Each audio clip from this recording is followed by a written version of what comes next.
लोए सब साहुरम। आयु अल्प है कर्म बहुत है, आयु अल्प है कर्म बहुत है, उन्हें खपाना है। लिया हुआ जो कर्ज पुराना उसे चुकाना है। जाग जाग सौभाग्य जगा संयम पथ धारो, संयम पथ धारण करके मोक्ष महापद पालो, मोक्ष महापद पालो। बोले खजा देवाय देव श्री आदिनाथ भगवान की,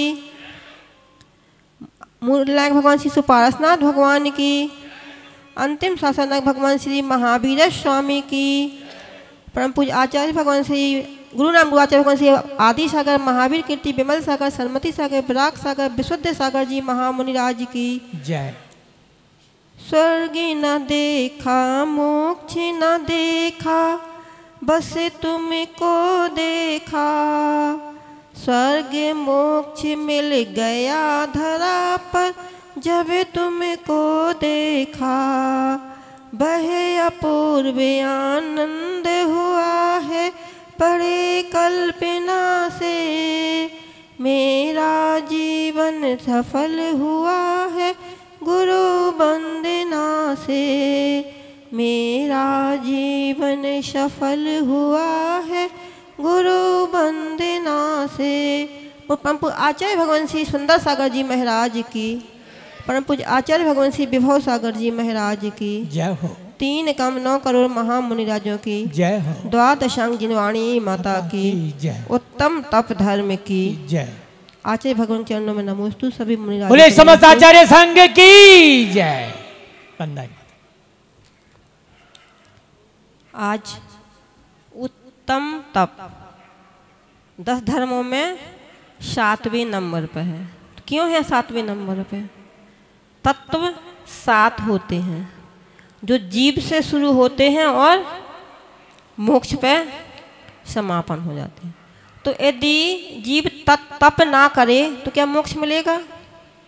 जब जो जीव तप करेगा उसी को मोक्ष की प्राप्ति। तो 7वां दिन है और 7वां ही तत्व है, इसलिए तप के द्वारा ही मोक्ष की सिद्धि संभव है।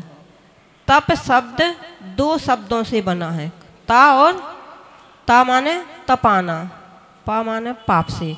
जो हमें पाप से तपा करके मोक्ष दिला देता है उसे कहते हैं तप। आपको विरासत में मकान मिला है ना, आप सबको अपनी विरासत में क्या मिला? मकान मिला, धन दौलत मिली, रुपया पैसा मिला, इज्जत मिली, नाम मिली, शोहरत मिला। लेकिन हम लोगों को विरासत में तप मिला। आचार्य भगवान आदि सागर जी महाराज, जिनके बारे में क्या कहना है, वो 7 दिन में 7 उपवास के बाद एक आहार करते थे। क्या करते थे? 7 उपवास और फिर एक आहार। उसमें भी जो वस्तु पहले आ गई पूरा आहार उसी से करते थे। एक बार ऐसा सुना है कि किसी ने उनको छुहारा चला दिया तो उन्होंने पूरा आहार छुहारे से किया। हम होते तो क्या करते हैं? अंजलि छोड़ के भाग जाते हैं, है ना। देखिए ये उनकी तपस्या है कि जो मिल गया उसको लिया। तो ऐसी तपस्या हम कर सकते। पंचम काल की और चतुर्थ काल की यदि तुलना करें तो चतुर्थ काल की 1000 वर्ष की तपस्या और आज पंचम काल की 1 वर्ष की तपस्या बराबर है। अब सोचो, तो वो तो पंचमी काल के थे ना, तो उनकी ऐसी तपस्या थी। आचार्य भगवान महावीर कीर्ति जी महाराज, जो 18 भाषाओं के ज्ञाता तो थे ही, जब वह आहार करते थे तो अपनी 3-4 अंजलि घी पी जाती थी। कितना? 3-3, 4-4 अंजलि। तो किसी व्यक्ति ने उनको देखा होगा तो कैसे साधु हैं, तो इतना घी इनके लिए कौन देगा? तो उन्होंने उनकी परीक्षा की। बस 3 या 4 घी तो पी जाते थे, लेकिन बाद में क्या करते थे? पता आपको? सिर के बल खड़े होकर के 3-3, 4-4 घंटे खड़े होकर तपस्या करते थे। यहाँ कोई ऐसा है जो 1 मिनट भी खड़ा हो जाए सिर के बल? तो ऐसी तपस्या हमारे गुरुओं की थी। आचार्य भगवान विमल सागर जी महाराज, उनकी तपस्या के बारे में भी क्या कहना। उन्होंने सारी से तपस्या तो कम की, लेकिन आचार्य भगवान विमल सागर जी महाराज बताते हैं कि जब वो दीक्षा लेके उनके पास में थे तो रात में वो क्या करते थे, माला करते थे। तो उनकी माला पीतल के डिब्बे में रखी रहती थी, तो वो ऐसे माला हिलाते तो एक एक मोती की आवाज़ आती थी। तो उन्होंने क्या सोचा कि हमने तो कहीं इस गलत जगह दीक्षा तो नहीं ले ली। आचार्य महाराज क्या कर रहे हैं, पैसे गिन रहे हैं, सिक्के गिन रहे हैं, और मन में कभी अच्छे भाव कम आते, हमेशा गलत विचार आते। तो आचार्य जी को लगा कहीं हमने गलत जगह दीक्षा तो नहीं ले ली।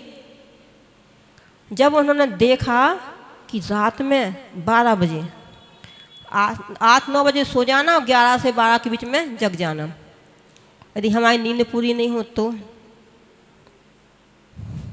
हमें लोगों को एक समय खाना ना मिले तो चलेगा, लेकिन नींद पर्याप्त चाहिए, वो भी एसी कूलर पंखा में। इसके बगैर तो चलते, कितनी ही ठंड हो हम 2-2, 3-3 रजाई ओढ़ लेंगे, लेकिन पंखा तो चाहिए ही चाहिए, है ना। लेकिन हमारे गुरुदेव, तो जब उन्होंने देखा कि आचार्य महाराज तो माला, तब उनको अपने आप पे बहुत गिलानी, आचार्य से प्रायश्चित भी लिया, लेकिन उनकी ऐसी तपस्या थी। जब हमारे सोने के दिन होते हैं तब हमारे गुरुदेव जाकर तपस्या करते हैं। हमें लगता है कि वो कुछ सिर्फ खाते और सोते हैं, कुछ नहीं करते हैं ना। ना तो हमें खाना बनाना, ना कपड़े धोना, ना बर्तन साफ करना, ना झाड़ू पोंछा, कुछ ही नहीं करना, बस चौकी में गए, अच्छा खाया और आके सो गए। बहुत लोगों को ऐसा लगता है, लेकिन ऐसा नहीं है। जो तपस्या करता है वह है, उसी से पूछो कि वह कैसा करता है। एक दिन यदि आप साधु की चर्या करके दिखा दो तो आपको समझ में आए कि हाँ, वास्तविकता में साधु कैसे तप करता है।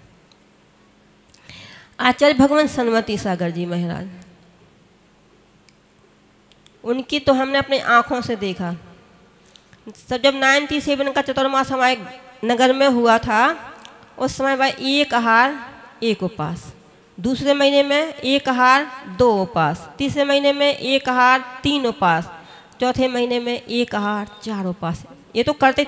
और अष्टांगों के तीनों ही अष्टांगों के 8 उपवास, तो 2 बार उन्होंने 8 उपवास हमारे नगर में किए, और 10 लक्षण के 10 उपवास। यदि उनका चतुर्दशी को उपवास है तो वो पंचमी से उपवास शुरू करते थे, तो उनके 11 भी हो जाते थे। ऐसा नहीं था कि 10 ही करना, 11 हो जाए 12 कोई बात नहीं, 10 तो करना ही है। ऐसी उन्होंने अपने पूरे जीवन काल में 36 साल तक अन्न का ग्रहण नहीं किया। और हम लोग यदि सुबह नहीं मिले तो शाम को लगता कुछ तो मिल जाए, है ना। और दीक्षा जब जैसे घर में थे ना, जैसे उन्हें व्रत लिया तत्काल शुद्ध जल का त्याग कर दिया।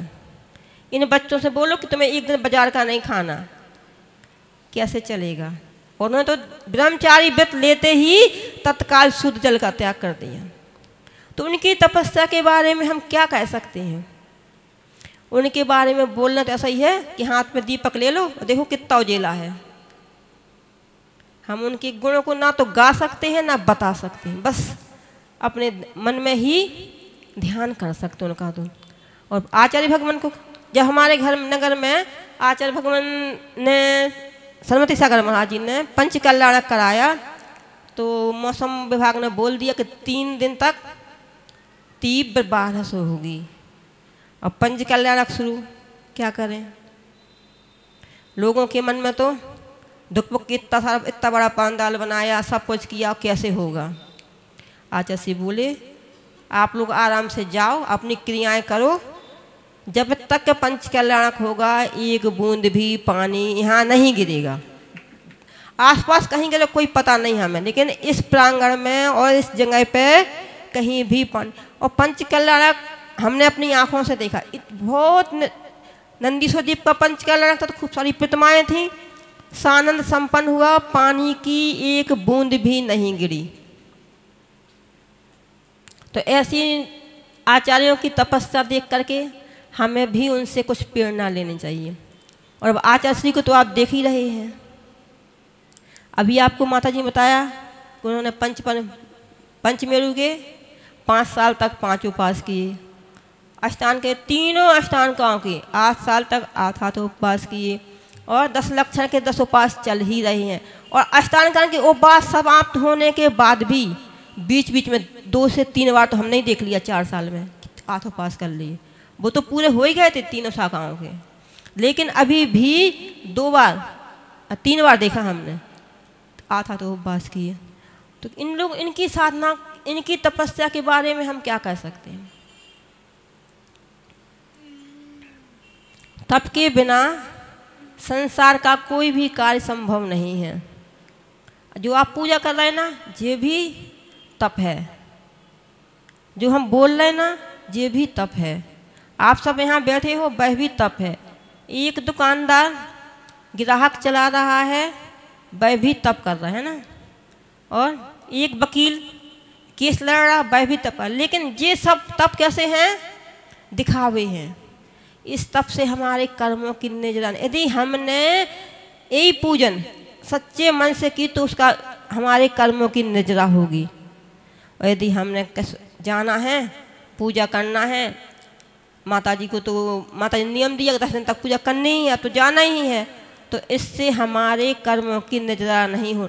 और तप वही है जिससे कर्मों की निजरा होती। आचार्य भगवान राजवार्तिक में लिख लेते हैं, कर्म क्षयात तपते इति तपा। जो कर्म क्षय के लिए किया जाता है वही तप है, बाकी सब तो दिखावा है। तप कितने होते हैं? 12 बाह्य तप और अंतरंग। तो 6 तप बाह्य हैं और 6 तप अंतरंग है।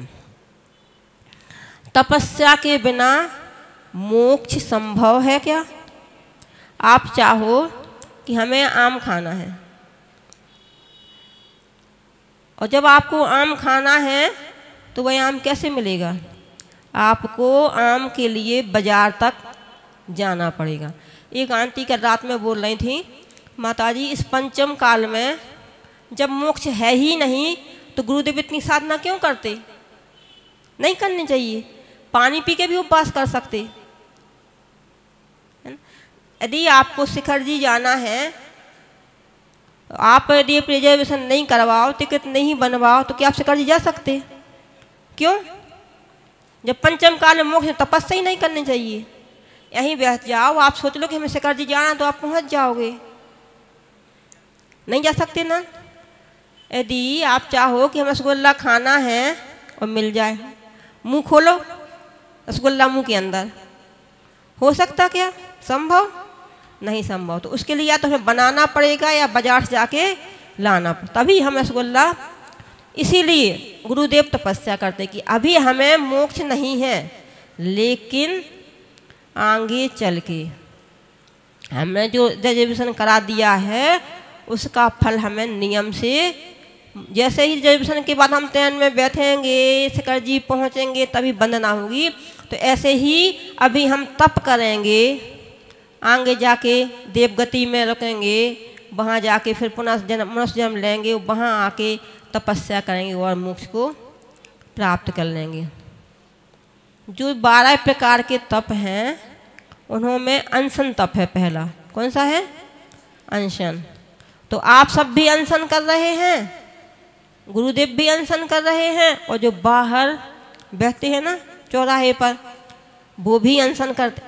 अनशन नहीं करते वो तो, लेकिन उनके अनशन में और हमारे अनशन में, गुरुदेव के अनशन में बहुत फर्क है। भाव भाव में ही अंतर है। बिगड़ परिणामों के कोई भी कार्य संभव नहीं है, बिगड़ भाव के कोई भी फल नहीं मिलता।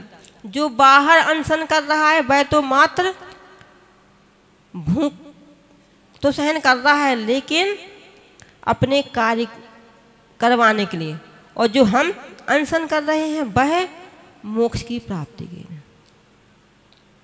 दूसरा वह तप है अब मोदरी। अनशन करना तो सरल है, हम उपवास तो कर ले, लेकिन हमें भूख लगी हो और पूरी बहुत सुंदर सुंदर थाली में व्यंजन रखे हों, उसमें से यदि कोई हमसे कहे कि तुम्हें आधा खाना है या कम खाना है, तब उसको छोड़ना बहुत कठिन है।